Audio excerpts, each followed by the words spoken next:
Assalamualaikum warahmatullahi wabarakatuh. Alhamdulillahi rabbil alamin.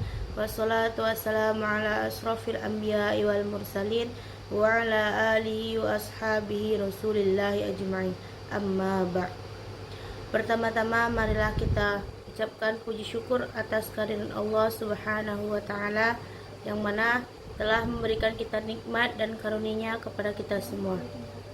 Salawat beriringkan salam marilah kita sampaikan kepada baginda kita, yakni Nabi Muhammad sallallahu alaihi wasallam dengan lafaz Allahumma sholli ala sayyidina Muhammad wa ala ali sayyidina Muhammad. Baiklah, saya Hafizah dengan NIM 2414040023. Saya dari Prodi Tadris Matematika Fakultas Tarbiyah dan Keguruan UIN Imam Bonjol Padang. Pada video sebelumnya saya sudah menjelaskan Quran Surah An-Nisa ayat 11. Kali ini saya akan melanjutkan penjelasan saya tentang Quran Surah An-Nisa ayat 11, dilanjutkan ayat 12 dan ayat 176. Baiklah, saya akan menjelaskan Quran Surah An-Nisa ayat 11. Tentang pembagian warisan untuk anak. Laki-laki sama dengan dua perempuan. Bagian anak laki-laki adalah 2 kali bagian anak perempuan. Anak perempuan lebih dari 2, jika hanya ada anak-anak perempuan dan jumlahnya lebih dari 2, maka bagian mereka adalah 2/3 dari harta warisan. Yang ketiga, anak perempuan tunggal. Jika hanya ada satu anak perempuan, ia berhak mendapatkan setengah atau separuh dari harta warisan. Ada pembagian warisan untuk orang tua. Yang pertama, untuk ayah dan ibu. Masing-masing mendapatkan 1/6 dari harta warisan jika pewaris memiliki anak. Yang kedua, jika pewaris tidak memiliki anak dan hanya diwarisi oleh ibu dan anak bapaknya, maka ibu mendapatkan 1/3 bagian atau dari total harga yang disisakan untuk orang tua, dan bapaknya mendapatkan sisanya. Yang ketiga, ada jika pewaris memiliki saudara, maka bagian ibu menjadi 1/6. Ada urutan pembagian. Pembagian warisan dilakukan setelah semua wasiat yang dibuat oleh pewaris dan utang-utangnya dilunasi. Baiklah, selanjutnya Quran Surah An-Nisa ayat 12. Yang pertama, ada bagian suami. Jika istri tidak memiliki anak, suami berhak mendapatkan setengah atau 1/2 dari harta warisan istrinya. Jika istri memiliki anak, suami mendapatkan 1/4 dari harta warisan istrinya setelah wasiat dan utangnya dibayar. Yang kedua, ada bagian istri.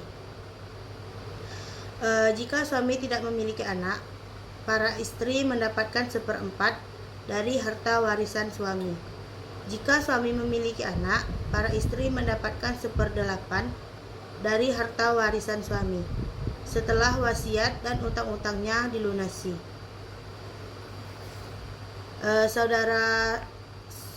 Ketiga, ada saudara seibu. 1/6 dapat 1/6 jika sendirian, 1/3 jika 2 orang atau lebih. Selanjutnya ada makna dan hikmah ayat 11 dan 12. Yang pertama, keadilan dan ketegasan hukum. Ayat-ayat ini menegaskan sistem hukum waris Islam yang adil dan terperinci, menunjukkan bahwa Allah adalah pembuat syariat yang maha tahu dan maha bijaksana. Yang kedua, ada tujuan pembagian. Pembagian harta warisan bertujuan untuk menafkahi keluarga dan memenuhi tanggung jawab masing-masing ahli waris. Misalnya, kewajiban suami menafkahi istri dan anak-anaknya. Yang ketiga, ada pentingnya ilmu faraid. Ayat-ayat ini adalah dasar dari ilmu faraid, ilmu tentang pembagian warisan, yang merupakan salah satu ilmu penting yang harus dipelajari umat Islam. Baiklah, selanjutnya saya akan menjelaskan Quran Surah An-Nisa ayat 176. Yang pertama, pembagian harta warisan ada satu saudara perempuan. Jika seorang lelaki meninggal tanpa anak dan ayah, lalu meninggalkan seorang saudara perempuan, maka ia mendapatkan setengah dari harta peninggalan. Yang kedua, ada satu saudara laki-laki. Jika seorang perempuan meninggal tanpa ayah dan anak, ia punya saudara laki-laki, maka saudara laki-lakinya berhak atas seluruh harta atau setelah melunasi hutang dan wasiat. Yang ketiga, ada dua saudara perempuan. Jika pewaris meninggalkan dua saudara perempuan, maka keduanya mendapatkan 2/3 harta, dibagi rata. Yang terakhir ada saudara laki-laki dan perempuan lebih dari 2. Jika ahli waris terdiri dari saudara laki-laki dan perempuan, maka pembagiannya mengikuti prinsip umum waris, yaitu bagi laki-laki sama dengan 2 kali bagian perempuan. Ada hikmah dari ayat tersebut. Yang pertama, hukum waris adalah syariat langsung dari Allah, bukan hasil akal manusia. Maka ia bersifat mengikat dan tidak boleh diubah. Yang kedua, ada menjaga keadilan dalam keluarga, agar tidak ada pihak yang dizalimi atau terabaikan. Yang ketiga, ada menunjukkan kasih sayang Allah, karena ayat ini turun sebagai jawaban doa dan pertanyaan sahabat yang bingung. Yang keempat, ada menghindarkan perselisihan, karena harta sering menjadi sebab pertengkaran keluarga.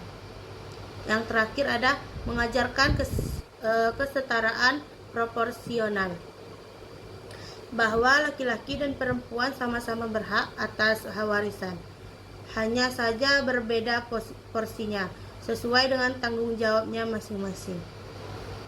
Selanjutnya, nilai pendidikan dalam Quran Surah An-Nisa ayat 11, 12, dan 176.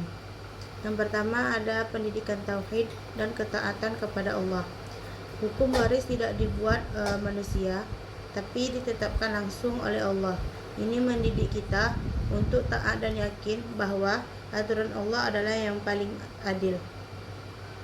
Yang kedua, ada pendidikan keadilan dan kesetaraan. Semua ahli waris, baik laki-laki maupun perempuan, orang tua, pasangan, atau saudara, mendapat hak sesuai dengan ketetapan Allah. Islam menghapus tradisi jahiliyah yang dulu hanya memberikan warisan kepada laki-laki yang kuat. Yang ketiga, ada pendidikan tanggung jawab sosial. Laki-laki mendapatkan bagian lebih besar karena ia wajib menafkahi keluarga. Perempuan tetap mendapat bagian meski tidak punya kewajiban menafkahi. Ini mendidik tentang keseimbangan hak dan kewajiban. Yang keempat, ada pendidikan moral dan akhlak, mengajarkan agar manusia tidak serakah, iri, atau bertengkar soal harta. Mengajarkan untuk jujur dalam menyelesaikan wasiat dan hutang sebelum membagi warisan. Yang kelima, pendidikan keluarga dan kasih sayang. Hak orang tua, anak, pasangan, dan saudara kandung tetap terjaga, bahkan setelah salah satunya wafat. Ini menanamkan nilai bahwa keluarga adalah amanah dan hak mereka harus dijaga. Yang keenam, pendidikan musyawarah dan ilmu. Ayat 176 turun karena sahabat bertanya kepada Rasulullah SAW. Ini mengajarkan pentingnya bertanya, mencari ilmu, dan tidak malu untuk belajar. Yang ketujuh, pendidikan tentang hukum dan keteraturan. Islam mengajarkan sistem hukum yang rinci, tidak dibiarkan samar atau kabur. Ini mendidik manusia untuk hidup teratur, disiplin, dan adil dalam mengelola harta. Yang terakhir, ada pendidikan agar tidak tersesat. Allah menutup Quran Surah An-Nisa ayat 176 dengan firman, Allah menjelaskan agar kamu tidak tersesat. Ini menegaskan bahwa hukum Allah adalah petunjuk hidup yang menyelamatkan manusia di dunia dan di akhirat. Baiklah, sekian penjelasan dari saya terkait Quran Surah An-Nisa ayat 11, 12, dan 176. Apabila ada kata-kata saya yang salah, saya mohon maaf dan saya akhiri. Wassalamualaikum warahmatullahi wabarakatuh.